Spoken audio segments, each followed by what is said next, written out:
Hello বন্ধুরা, সবাই কেমন আছো? আশা করি ভালো আছো। তো তোমাদের মাঝে আরেকটি নতুন খুবই ভয়ঙ্কর একটি ঘটনা নিয়ে হাজির হয়েছি। তো চলো শুরু করা যাক। রাত তখন প্রায় 2টা বাজছিল। জেলার পুরনো সরকারি হাসপাতালের নিচতলায় একটা মর্গ আছে, যেখানে মৃতগুলোকে রাখা হয়। সব লকারের নাম্বার আছে, কিন্তু একটা লকার সবসময় ফাঁকা থাকা উচিত। তার নম্বর ছিল 13, কারণ ওখানে যে লাশ রাখা হয় সেটা আর শান্তিতে থাকে না। রাতের ডিউটিতে ছিল ওয়ার্ড বয় কামাল। নতুন এক অ্যাক্সিডেন্ট কেস এলো। লাশটা খুবই বিকৃত।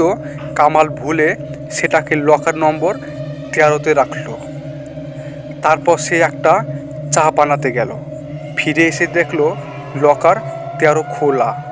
লাশটা নেই, শুধু বরফে লেখা, আমার ঘর কেউ চুরি করতে পারে না। কামাল ভয় পেয়ে চারপাশে তাকালো। হঠাৎ লাইট নিভে গেল। অন্ধকারে কোথাও থেকে ভেজা কাপড়ের আওয়াজ, টুপ টুপ করে পানি পড়ছে। তারপর একটা ঠান্ডা হাত তার কাঁধে। আমাকে কেন উঠিয়ে দিলে?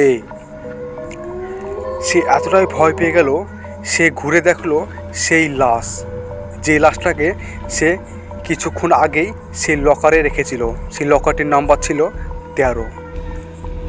সে লাশটির চোখ নেই, কিন্তু গাল ফেটে হাসছে। বুকের মাঝখানটা খোলা, আর সেখান থেকে ধোঁয়া বেরোচ্ছে।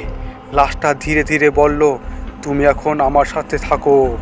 পরদিন সকালে মর্গে 2টা লাশ পাওয়া গেল, একটা অ্যাক্সিডেন্টের আর একটা কামালের।